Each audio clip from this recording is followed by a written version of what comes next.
welcome to the Pain Podcast. Today I'm sitting down with James Bolte from Newark Fire Department. He's captain of Rescue 1. And we're going to discuss some leadership topics as well as how to build a team and inspire those around you. Good morning. How are you today? Morning, not too bad. And yourself? Fantastic. If you could, go ahead and introduce yourself to everybody. Well, I go by Mike. Okay. But 41-year-old captain at the Newark Fire Department. I've been at it since 2003, so this is my 21st year there. I grew up on the other side of Ohio in the Flats, and west side of Ohio in Urbana. Graduated in 2001 from Urbana High School.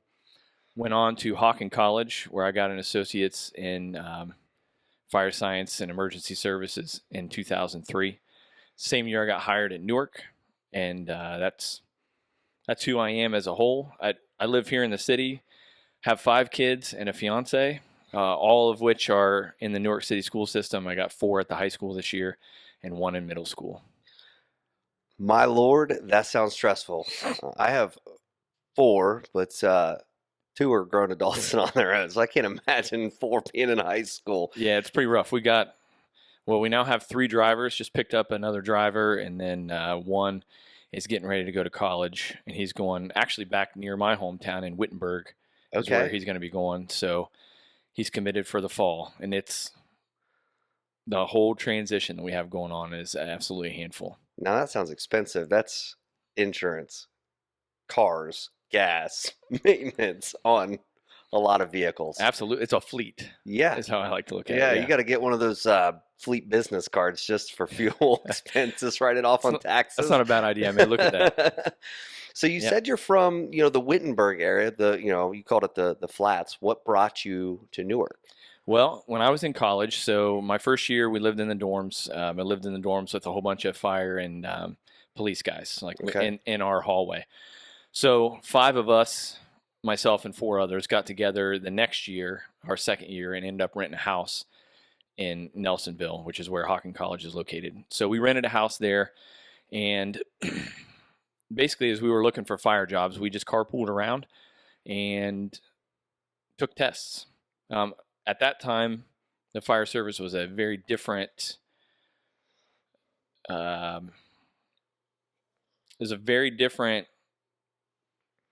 job outlook. It was very much the employer running the market, not the employee like it is now. It was very saturated because it was after 9/11. Yeah. So we were just going around taking tests wherever we could. So we'd carpool together. Obviously, we're college students. We didn't have a lot of money. So we would carpool around and took just as many tests as we could. Now, we had a couple of instructors at Hawken that were from Newark. Okay. So that was the reasoning for going and taking that test. We knew those guys, and we had that influence on us in school. So it just so happened that I scored high enough, and Newark was hiring 19 because we just put on the safety levy. So they were hiring 19 guys, and then they were bumping the staffing up to 19. So they were taking on a whole bunch of people that year. Okay. And it just so happened that I scored well enough to make it work. Okay. So was there any type of fire education program where you grew up, or was Hawken just one that was well known for that particular line of education? Well, so there was a guy at Urbana Fire Department that started an Explorer program, which is a program through the Boy Scouts. Okay. I don't know a whole lot about that side of the program, but what I know is they offered kind of an internship, get a taste of this in the fire service. So he ran this organization, and you could come in and ride along, and I wouldn't say volunteer because you didn't have any certifications, but you could be around the firehouse. You could help them with the daily tasks, and you could also take runs with them and observe. So through those guys, I got a taste of the fire service to see if it was something I was really interested in and where I wanted to put my eggs in that basket when I was trying to figure out what I was going to do for life. Okay. And then there was 2 older kids from Urbana High School that actually were looking at the fire service. One of them did not but he played tennis with me in high school. Okay. And then there was another one. He actually went to Hocking. I don't know what his issue was and why he came home, but he came home in the first. I don't know. It would probably have been the first quarter that he was down there, if I had to guess, knowing Okay. the amount of time he was gone. But I talked to him about it when he came back. He talked about, only had good things to say about the place. So that was how I ended up down there, was those guys. But I also went and visited. Cincinnati had a program. Okay. Hocking had a program, and then there was a guy from Urbana Fire Department who took me down to Eastern Kentucky because they have a fire program as well. So I visited those three places, looking at the fire service. But I knew I wanted to do some higher education, some college experience, and so that was why I ended up pursuing that route as opposed to the the typical fire school or vocational school route. Okay. Yeah, for sure.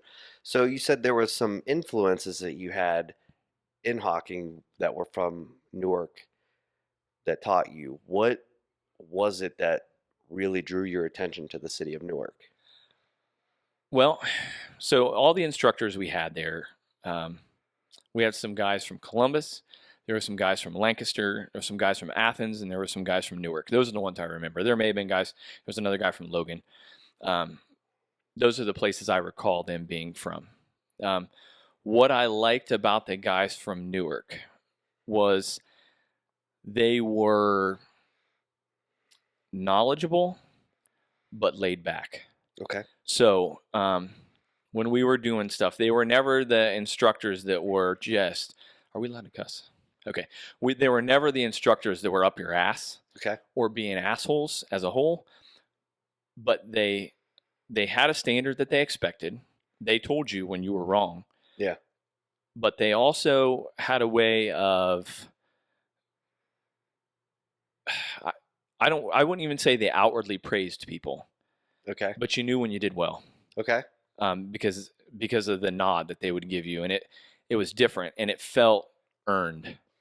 And I think that was it just felt different than what I got from the other instructors. Okay. Specifically. Okay. So you said they were hiring 19 guys when you took their test. Yep. How many people took that test with you?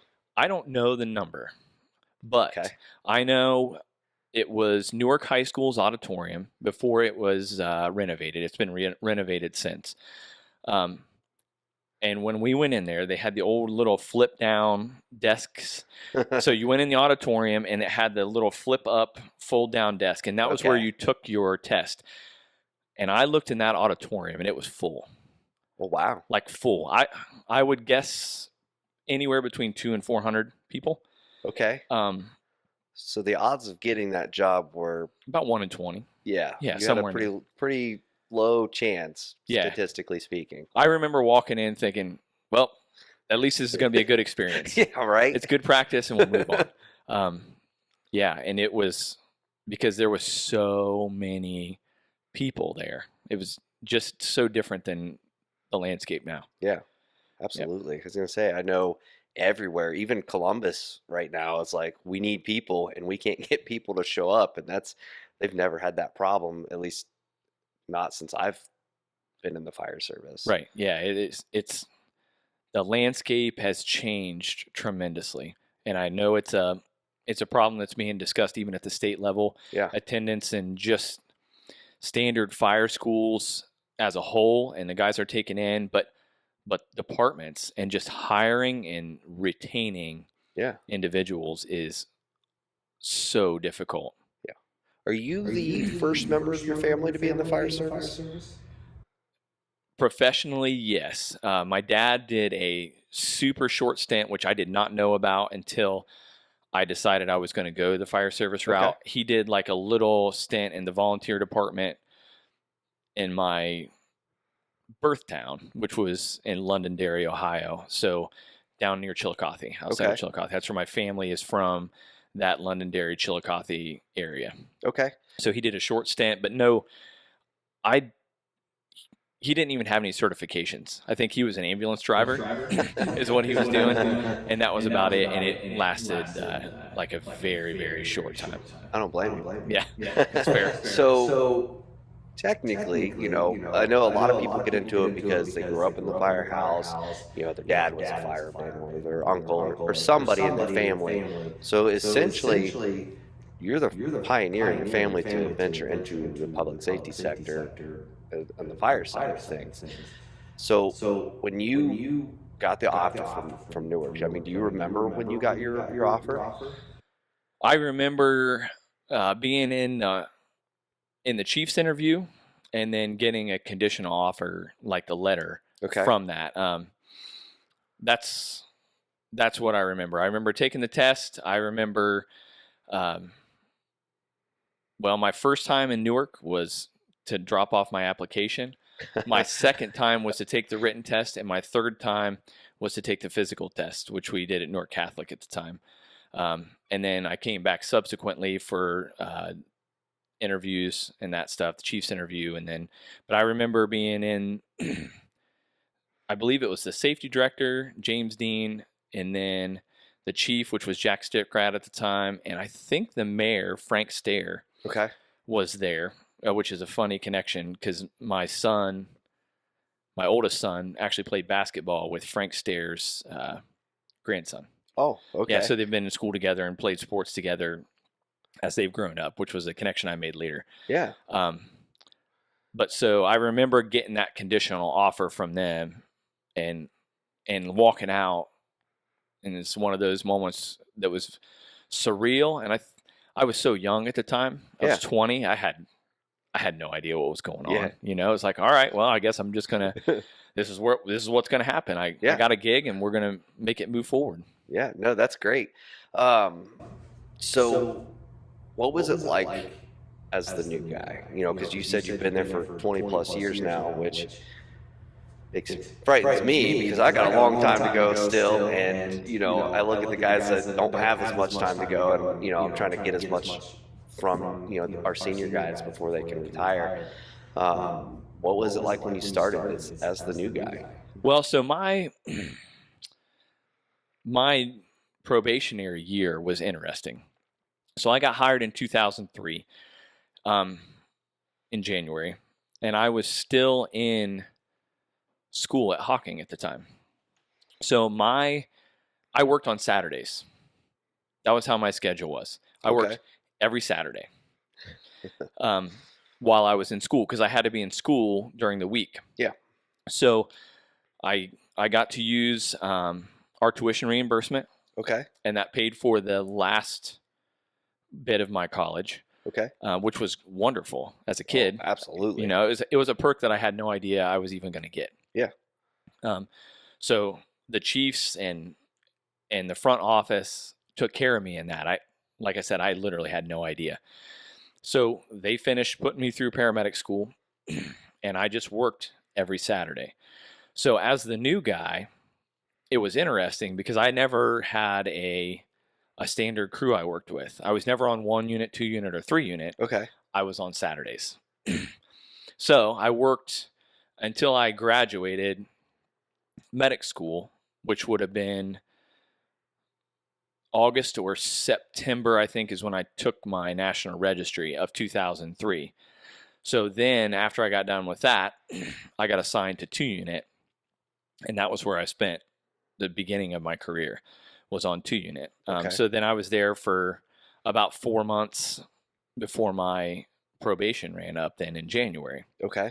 But I remember once I got on at a set station, or not a set station, but on a set shift, and then interacting with some of the other younger guys who were able to teach me the things that I had been missing, honestly, as a new guy, because I didn't have consistency, and I didn't have someone kind of like, hey bro, like this has to get done, this has to get done, and this has to get done. And I remember starkly the guy who did that with me and guided me along, and it was tremendously helpful. Yeah, I think with people and just in general, I mean, no matter what you're doing, you're in the business of people, regardless if you're a public safety sector or you own a business or not. And learning to gauge that person and like how they need to be motivated and talk to is definitely important. So, if you're not realizing you're not quite making the mark, it's kind of a disservice for you. So when you're done with school, what are the expectations of a new guy Uh, throughout the firehouse? Well, so the new guy does the menial tasks. That's their number one, in my opinion. So, for instance, my driver has 30 years on. So I don't expect him to clean any toilets. He's earned that right. Right. He's done his time doing those things. Now, that doesn't mean that I don't expect him to help out with cleanup. But what happens with the new guy is they have to do the crappy jobs. Whatever nobody else wants to do is your job. But I think that makes you fit in to the culture well, because it shows that you're a servant, right? Like you want to fit in, and you know that you want to take care of these more senior guys and not expect things of them that they've earned the right to not have.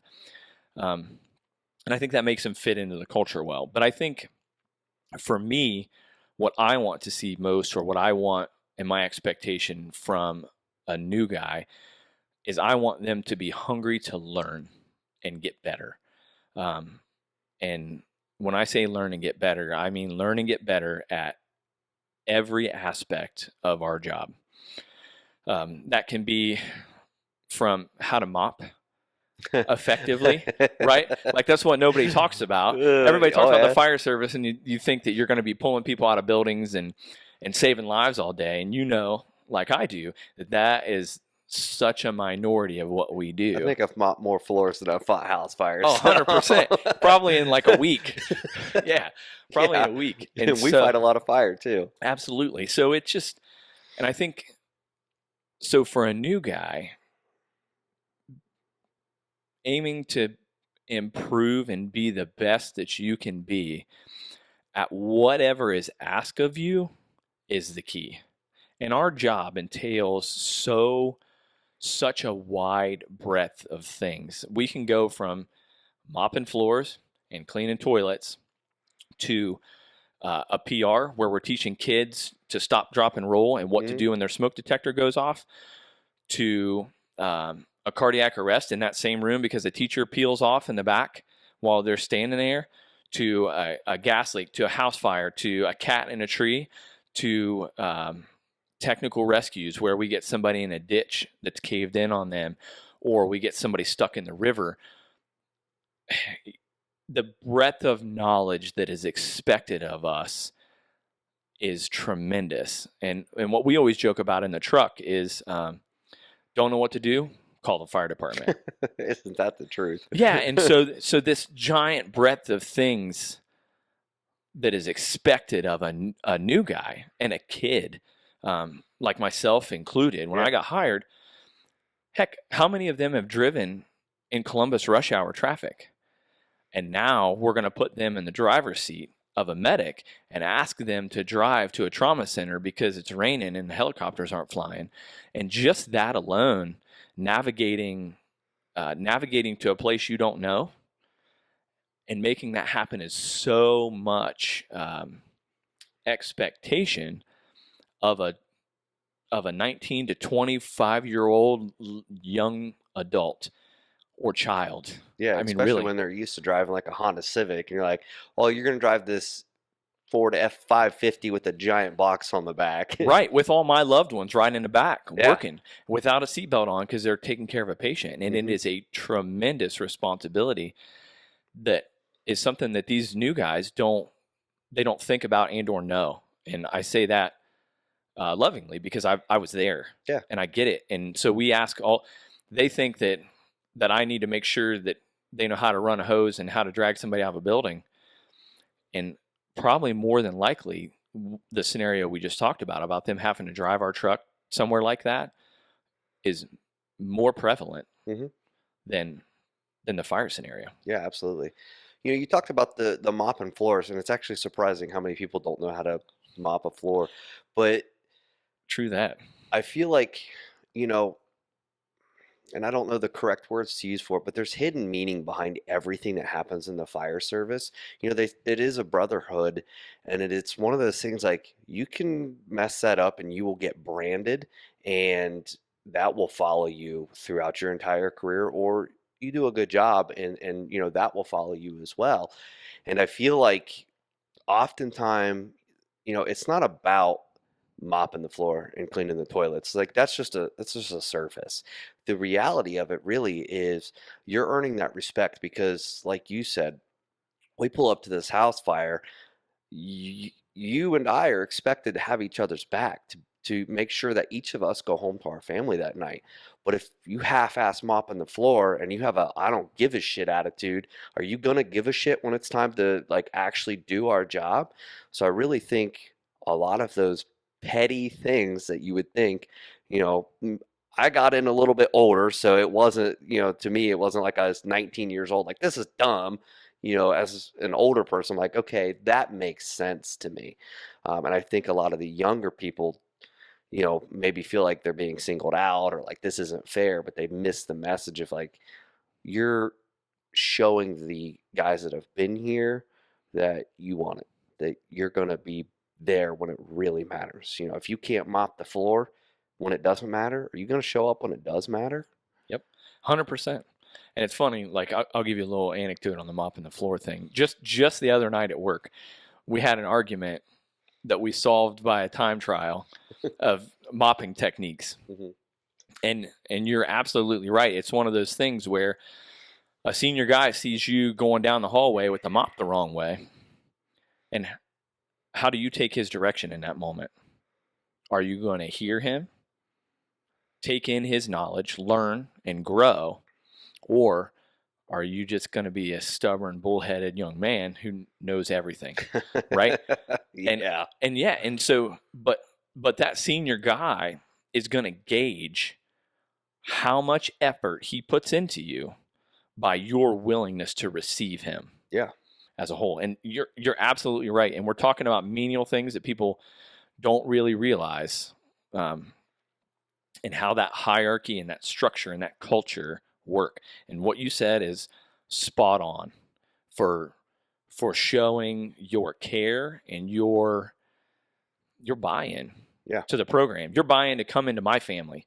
Like you're coming into my team to Yeah. work for the day, and I'm watching you as the dad, the Hmm. adult in the room, because that's my gig, to make sure that you can take care of my loved ones. Yeah. I Absolutely. love those guys on my team. Absolutely. 100%. And so it's a big deal for me to see you put forth that effort. Absolutely. So, how long until you got promoted to lieutenant? Okay, so I made lieutenant my 7th year in 2010. Okay. We can test it 5 years. Okay. So we have a requirement. You have to be at the fire department for 5 years before you're allowed to play, and play to be an officer. So what that entails, you may go into that a little bit? Yeah. Okay. Absolutely. So our promotional process is not just interviews. You have to have 5 years of experience, and then you have to sit for a test. So you sit for a written test. If you pass that written test, which is it's just a book knowledge test, they Okay. provide you a list of books in our contract. You take a look at those books, you read, you study. I studied through a lot of diffusion by falling asleep on my book at my kitchen table, right? I just absorbed That's that how right I through my felt like I skull. was in medic school. Absolutely. I absorbed a lot of knowledge that way. But so you take that, and then you take a verbal test, which is given by an unbiased party that are all, they're not all, I think a majority of them are chiefs. It's called the Central Ohio Fire Chiefs. So they do like, they're this unbiased party that comes in, and they do what's called an assessment center. It's a, I don't know, 2.5, 3 hour session that tries to test you on your skills as a leader.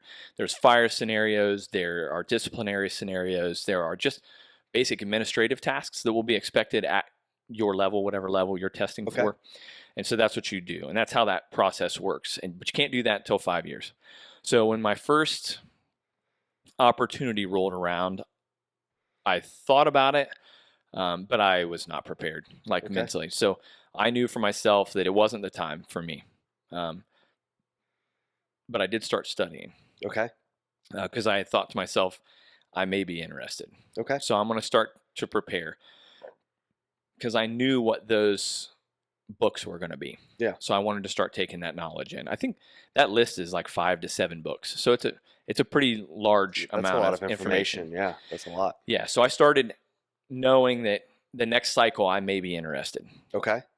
And then sure enough, that rolls around 2010 and I sat for that test and was successful. Finished on that list and then got promoted to lieutenant. So were you wanting to rise through the ranks because you wanted to be a leader, or, what was your driving factor behind promoting up?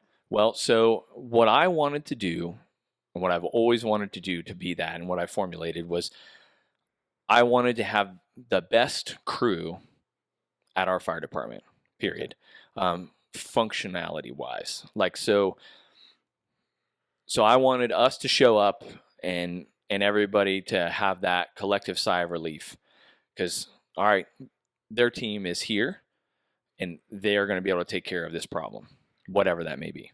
To be the uncommon amongst uncommon. Yeah, I always wanted to have the best team, period. Okay. That's been my goal. It still is. Yeah. Every day. So as a new lieutenant, so you've been in the fire service for 7 years, you didn't grow up in it, so, from day one, it's a whole new world for you. You have to learn the culture, the brotherhood, everything. So now you've been promoted. What were some of the challenges you faced as a new lieutenant? So in case anybody isn't aware of the command structure in the firehouse, you would be promoted to lieutenant, then to captain, and then battalion chief, and then you have administration after that. At least at Newark Fire, some places may do it different. So you being promoted to lieutenant is like the first tier of leadership within that command structure. Yeah. So I went from riding the busiest truck in the city with another guy who was about my age, actual age-wise and fire department-wise. We'd been there about the same amount of time. To a crew of 2 at the slowest station in the city. And both of them had at minimum 3 times my seniority. So I smooched the pooch hard on that. And I wish I could go back and do it again. Because the lessons I've learned since, I think, would make me far more effective in that and being able to harness their experience and make them better and to bring them along on my thought process easier. Okay. Easier than what I did. Because, man, I hit that wall with my head so hard. Trying to get them along. There was so I went to Fire Officer 1 and 2 at the Ohio Fire Academy, and I'm pretty sure this happened in Officer 1. So they're supposed to teach you how to be a fire officer there, like it's what it's supposed to be. So I'm there, and there is a whole. I'm the youngest guy in the room. In 2010, I think I was 29, if I'm not mistaken. Yeah, that would be right. 27, 28, somewhere in there. Anyway, I was not 30 yet. Okay. So I'm in this room of people who are older than me, like a decade older than me. I'm significantly younger. Yeah. And they have a discussion about how to motivate the younger generation. Now they're not speaking of my generation. They're talking a little younger than me. But I was the closest to it in the room. So they had their discussion, which went on, and then as they finished, I raised my hand. And of course, they called on me, and I said, "How do I motivate you guys?" I said, "Because I'm dealing with the same problem, but in reverse. I have to make sure that my guys have their downtime each day. Yeah. Because if I ask too much of them, they buck me." So it was just this funny juxtaposition I was dealing with as such a young man in that position. And like I said, I absolutely wish I could do that again. The biggest challenge in that is is understanding, and it's like you mentioned earlier, it's always people. Yeah. Always, and man, we are all so different. And looking at those two gentlemen now, and knowing them throughout my career, and how I've come along, man, I did them wrong on that front end. I did them, I wouldn't say a disservice, but I definitely could have done better with them as a team. Well, I think an important thing for anybody in a leadership role is that ability to actually reflect and admit, like, I could have handled this better. Instead of someone that's like, no, I think I've done everything right. I think I've done everything good. I'm doing great. And it's like, but you're not. Yeah. You could actually improve. So now you're a captain. Now you have a little bit more responsibility opposed to a lieutenant. So we kind of fast forward to where you're at now. Kind of explain that. Yeah. Okay. So my point in becoming a captain, in the questions you sent me before, it was one of the questions was why captain instead of lieutenant or whatever. The reason is to ride the rescue downtown and be in the middle of our first in fires. That's the requirement. So I enjoy being a company officer, and I enjoy being in the front of my engine. I ride the rescue, but it's an engine, and I'm an engine guy at heart, and I like fighting fire. So for me, that was always the goal. I wanted to be where we get to be first, because in the fire service and fighting fire, and you've realized this, if you're not first, you're last. And then it's not even worth showing. Absolutely correct. Yeah, if you're not first, there is typically, and if my team's doing what they're supposed to do and what we practice to do, nobody else gets to play because we did such a good job on the front end. It was fast, aggressive, and our tactics were sound, and we're done. And it's wrapped up, and everybody else is just coming to bring us water and towels. Like, and I say that, and that sounds terrible, but it's all support work that's left. It's cleaning up hose that's down and out. It's making sure the fire's out by digging it out of the walls and all that stuff, which is fun as well, but not nearly as fun as feeling the heat the first go around. Oh, absolutely. 100%. I mean, that's what everybody that wanted to be a fireman, not in the EMS side of things, but that's what all of us want, is you want to be the first guy through the door with the nozzle. Yeah. Nobody wants to be second in because you're on water or you're sitting out front, or you don't get to do the fun stuff when you're not the first guy there. Yep. And so that was my point for moving down there. Now with that, the captain's position brings more teeth. I guess it'd be a good way to describe it. So it brings more responsibility, but it also, with that, it brings more authority, which gives you more official leadership capacity. Okay. However, I don't believe that official leadership capacity is the best way to lead and to win. I believe that comes from your ability to lead, you as in whoever's in that leadership position, your ability to lead, understand, and influence people.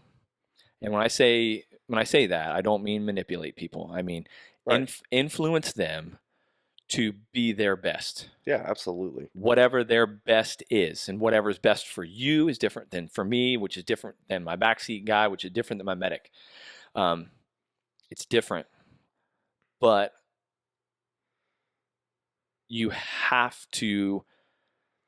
I think the responsibility is for a leader is to develop their people, and if I develop my people well, it takes me back to what I discussed earlier. Then I have the best team. Yeah. Period. Because my guys, and I say guys, I only have men on my team. It's not that I wouldn't accept a woman on my team. Yeah. But I say guys, and I mean that. It's just my vernacular, my verbiage. Yeah. So whoever it is that's on that team, if they are fulfilled in pushing themselves to be the best that they can day in and day out, I can take that, in my view as a leader, sitting back and looking at that, I can then insert those pieces as I need on a scene to make us successful. Okay. So you don't technically get to pick who your team is, correct? That's correct. So how are some ways that not being able to go through and hand select who you feel is the best department wide, how are some ways that given the people that you empower them to get the best out of these people? That is tough, and that's the crux of the issue, I think, for a lot of our guys who are in those official leadership capacities at Newark. So depending on the station and the seniority and the positions that are open, you get whoever you get that bids into your spots. However, each station and each shift has its own personality because of the people who are running it. Mhm. So that starts at the battalion chief level. So we have 3 shifts, 1, 2, and 3 unit. Each of those are run by different battalion chiefs. And each of those guys, and I'm not using anybody's names just because I'm not Yeah. sure that they want us to. Yeah, absolutely.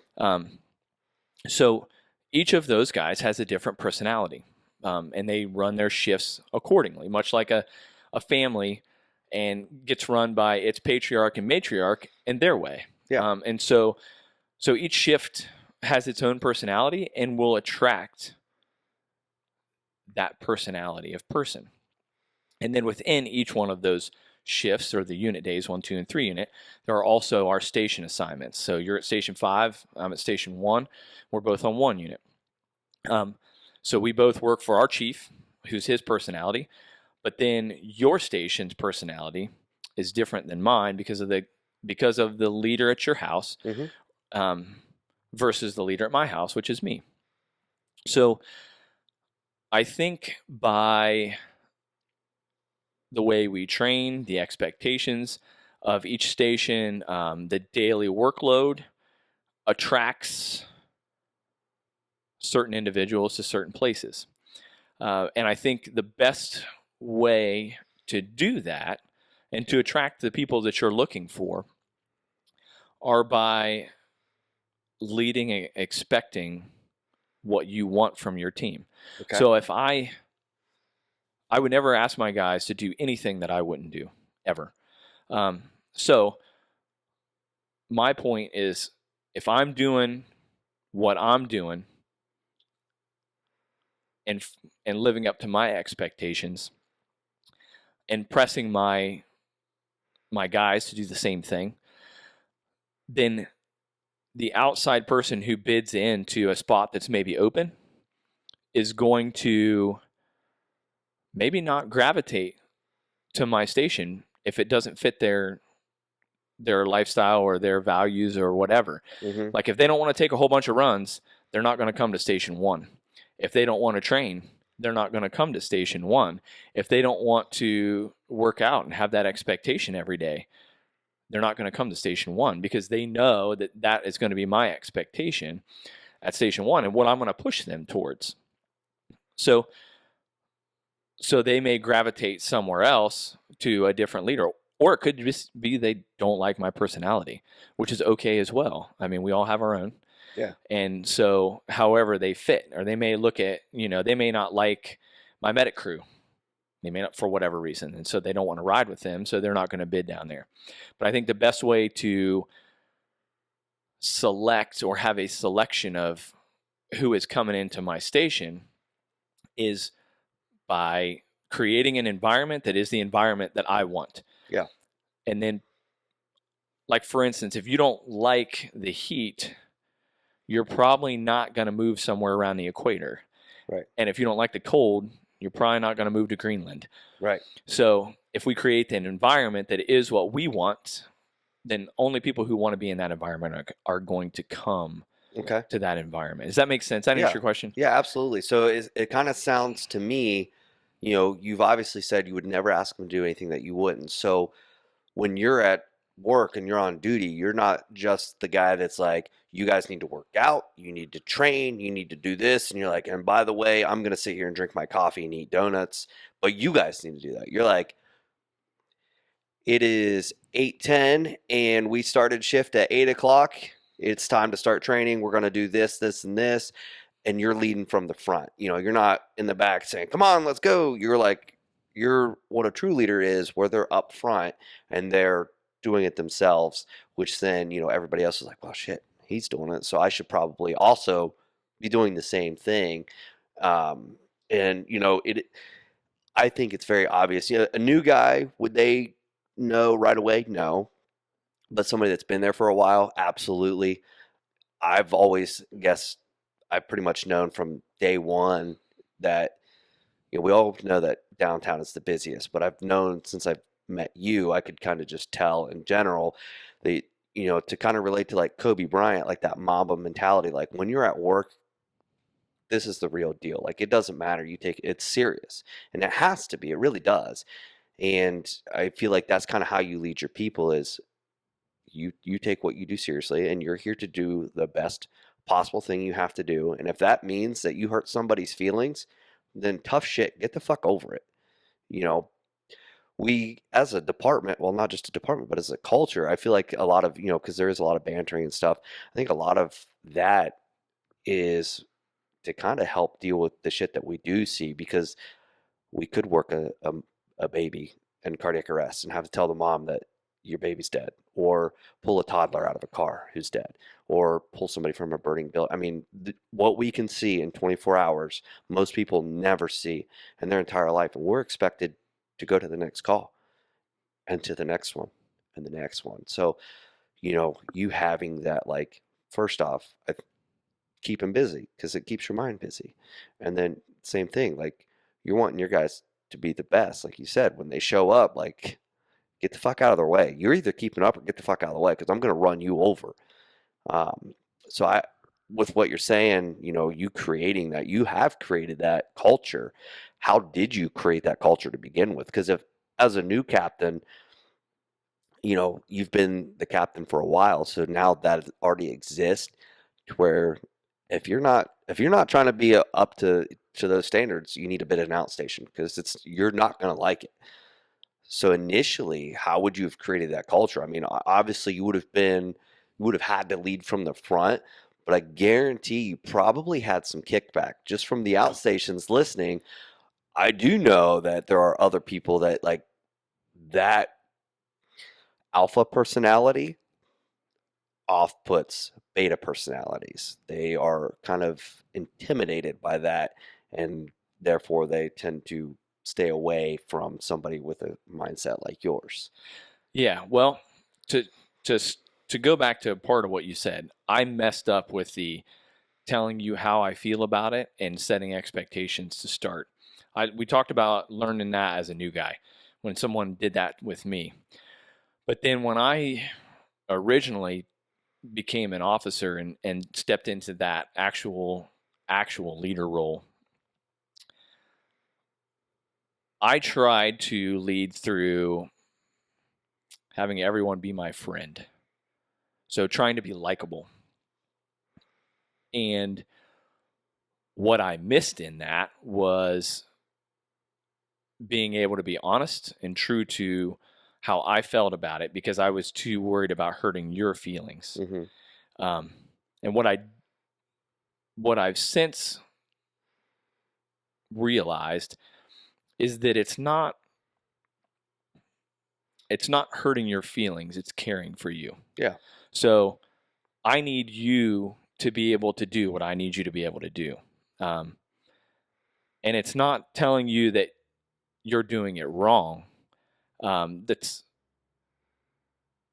hard. It's trying to express to you that I care about you. Yeah. And I care about you doing well. And I care about you being able to take care of yourself, me, and the people we're sworn to protect. And so in that, I need you to know that I need you to meet a standard, but I need you to meet that standard because I care about you. Yeah. And I care about the other people around us to make that work. And I know that doesn't answer the question, so rephrase what you were talking about. Just how you were able to instill that culture. You have a culture in place through time. You had to build this culture. where was the foundation? Yeah. Okay. So I think in a job like ours, there is a whole lot of influence in what's called expert power, Okay. is what I've realized. So if you can do the job and do well at it, people will follow you.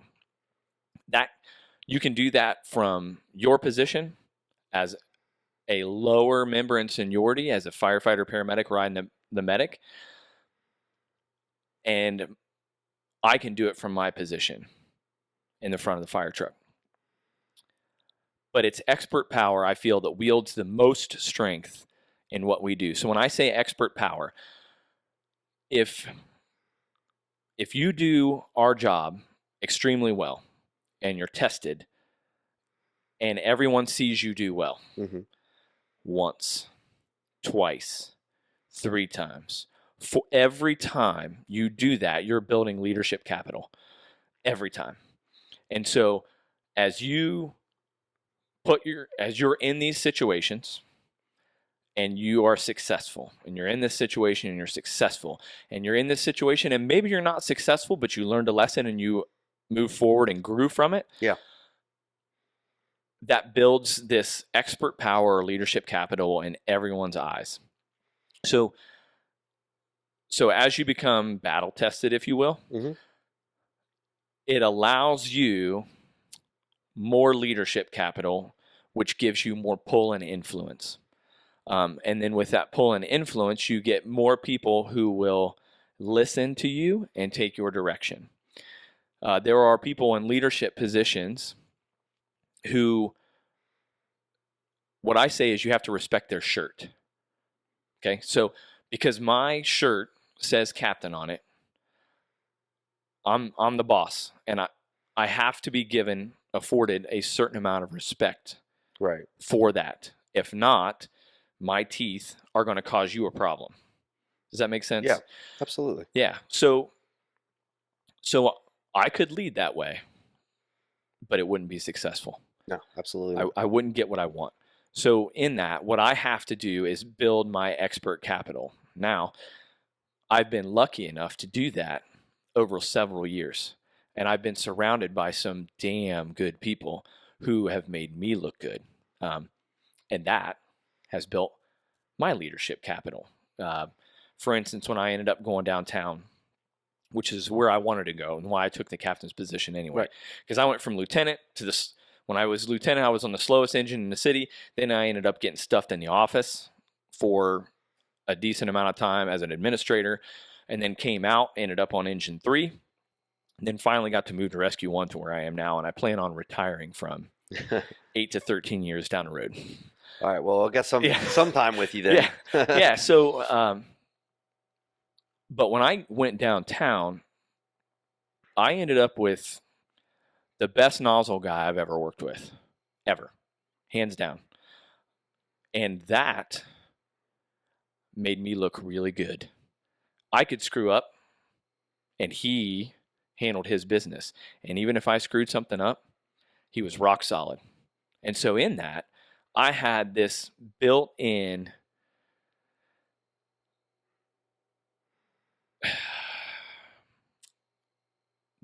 safety, if you will. I don't know how to describe it, but he made me look good. Yeah. And honestly, that's what matters. If you have a team that's really, really good, number one, you don't have to do any work. And number two, they make you look damn good. Right. Absolutely. And that is huge. And so that was really helpful for me in where I'm at now, because I came downtown and it is a different pace, and trying to keep up with that and having him on my side was hugely, hugely helpful. And then outside of that, it's just meeting the standard that you expect. Yeah. And that standard should be high, especially in what we do. Absolutely. Like damn high. And so in that, my goal is always to get better every day, in whatever it is. Like my kids make fun of me because I'm do Duolingo, right? And I'm trying to learn Spanish. And the Barbie movie makes fun of a dad like me. And Okay. so they, as we were watching that, they immediately busted on me for that. I'm trying to learn to play the guitar right now. I'm trying I'm doing a triathlon this summer with a couple of our other guys. We're doing a half Ironman. So something I've never done before. That's a lot of mental toughness right there Well, to make it through yeah, that. we'll see. Those two guys are going to tear me up, but I'm going to see if I can hang on with them. I told them if nothing else, I'm just going to drown them in a swim if they get away from me. But I think constantly challenge yourself to grow. Yeah. Helps you improve. And then as you improve, those around you through it's peer pressure in that. That's me peer pressuring my guys. And I'm not doing it in a bad way, but I think they feel that I want to be better. And then they come along. Like I want to be better, and then they're like, "Hey, I want to do that too." Yeah. And so they come right along with you, man. And everybody at their core wants to be better. Like there are very few people who think, no, I really don't want to be any smarter. I really don't want to make any more money. I really don't want to be any more successful. Like I don't want to be more fit, whatever, you name it. Yeah. It's just, that's not the typical mentality of a human. Right. Absolutely. Yeah. We're there to be challenged and grow throughout life. And so I think if you put yourself around people like that, they'll come along with you. Yeah. And man, talk about success in that. That is where it comes from. Yeah. Because like I watch you lift and I want to lift heavier, right? And it's what it is. And so I watch, I'll listen to my driver is really good at, it sounds weird, but he's really good at finance. Okay. And like some intricate things that I don't know a whole lot about. Yeah, sure. And he'll start talking about that, and it makes me feel almost like inferior. Okay. In that moment. And so I want to come along and grow because I want to be able to understand that like he does. Yeah. Which is just a non-fire based thing, but yeah. Sure. Have you ever heard of a book called Wanting? No, I have not. It talks about mimesis, and a lot of what you just said is a lot of what they talk about in that book, and it's a mimetic kind of thing. They're mimicking you. So as you're getting better, they don't really want to miss out, but they're within your circle. So then they start to mimic and start doing what you're doing, because it's not really a rivalry, because there's not there's not bad blood between you two, but it's more of like a mimetic competition. And so as you get better, then they're like, oh, well then so do I need to catch up. And then maybe they go a little past. And then you're like, oh, well, wait a minute. No, I got to come here. So it's almost like you've created a mimetic competition amongst your peers, your team. And that's kind of how you guys all influence each other, is through that. And that book, it talks a lot about, mimetic desire and mimesis. And that's a lot of kind of what you just said, could be looked at peer pressure. Peer pressure, might sound mean to other people or whatever, but essentially, you're absolutely right. Through you leveling up, they know, well, shit, if I'm going to be around Captain Bolt, then I need to level up too.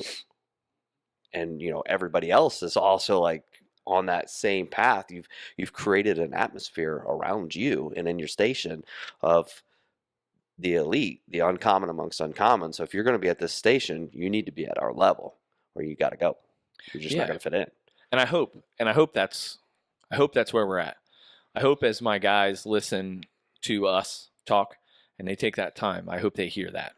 I think they know, like they know my goals. Yeah. They know where I'm at on that, but yeah, I think it'll be interesting. Yeah, no, I think you have a great thing going, and I'm not just, trying to boost your ego or anything like that. Especially being only a member of the department for 4 years. No, but dude, we all have value. You've said that several times, and like you guys are huge we have a giant experience gap, which I think you know, and I want you to hear that. Like, we have to fill that gap, and you guys are the ones that we have to fill that with. Yeah. Now, I got 13 more years, and I plan on fighting for the nozzle and the rest of those. but I understand that it is super important. You guys are super important. Yeah. And I truly mean that. So I want you to know that. Well, I appreciate it. The biggest thing for me is I observe more. I mean, I'll partake in some talk, but not all of it is genuine. You know, I may banter or something like that. But throughout my time here, I've observed different people's leadership because for the most part, I've been an entrepreneur for most of my career at Newark, within the exception of about a year, my probationary year. After that, but I've observed, okay, who's a leader and who has the shirt? Who is truly the person that has the respect of their guys, that when they walk through that building and they've got the nozzle, they know that that person behind them was going to do anything that they ask him to, opposed to the other guy that's like, oh my God, this guy's so stupid. You know, and so really learning to gauge different leaders' personalities and how they lead and what the culture of the people around them are, which is, you know, why I really wanted to sit down and talk to you, because obviously we have similar core values and we align a lot, but I just wanted other people to hear that type of mentality, because I feel like leading from what you're talking about and understanding like the culture you create as a leader is important, because that is the people you're going to attract, but that's also the type of performance you're going to, you know, produce. Yeah. So you mentioned that. So when we used to purchase leather helmets for everyone. I know that you didn't get that, but when we got hired, that's what I got. I got a leather helmet. This whole story will come back to where you're at right now. So you got a leather helmet and it's black. That's the color that a line fireman at Newark gets, is a black helmet. So with that, when I got promoted, they typically would issue a red helmet to you. I chose to refurbish my helmet. So when I looked at when I was looking it up, I came across an interesting article. And the article talked about back in the day when guys got promoted, they painted their helmets, but they always left the brim, the bottom, black. So a chief would have a white helmet, an officer would have a red helmet, but the bottom of their helmet was always black. And the point is, as I wear my red helmet around, which is getting less red by the day, those of you who are firemen will understand that, but as I wear my helmet around the fire ground, I see the bottom of the brim, which is black, which makes me no different than you.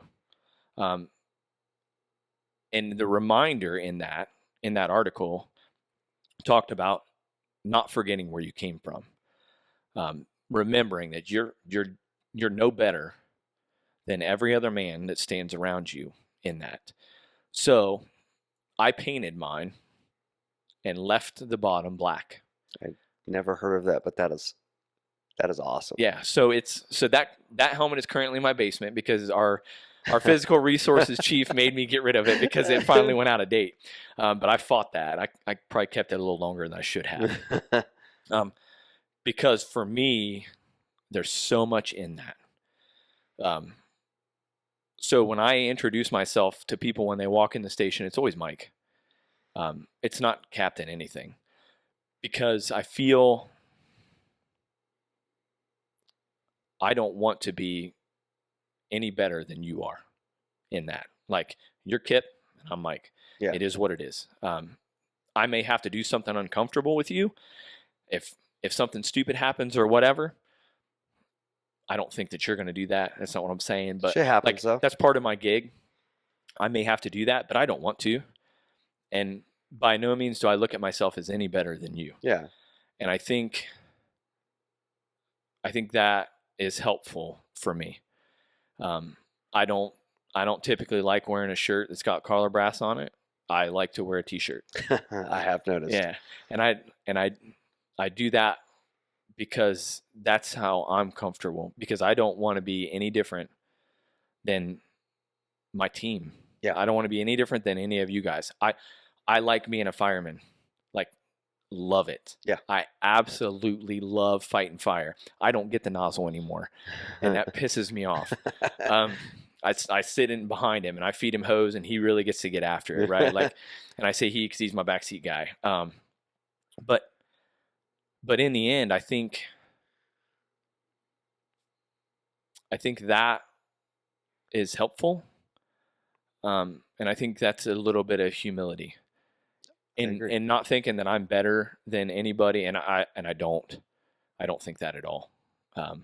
What I do want to do is I want to impart anything that I can on the younger generation that's coming in. Not that I can't impart and help the older generation too. That you absolutely can, and you can learn so much from them, which I talked about earlier. I screwed that up bad, but I think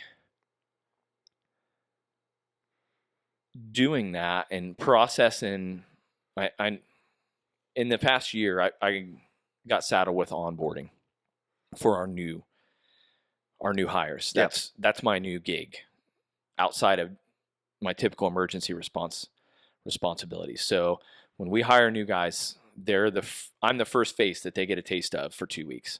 Okay.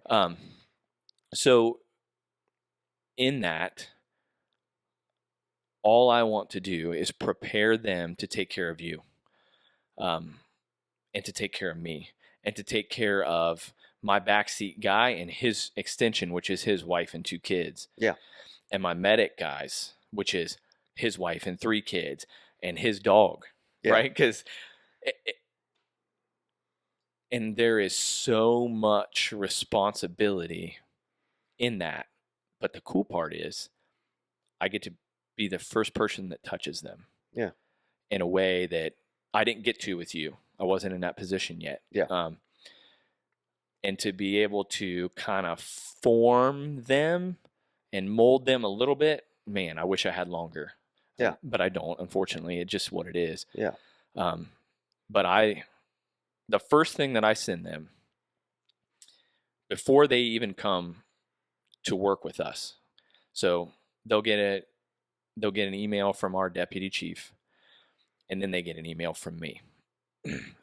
My email says a couple things. One, we're going to work out on duty when you guys are with me. So if you're not doing something, you probably should start now. That's a huge undertone that I know that you find super important, and I know is important.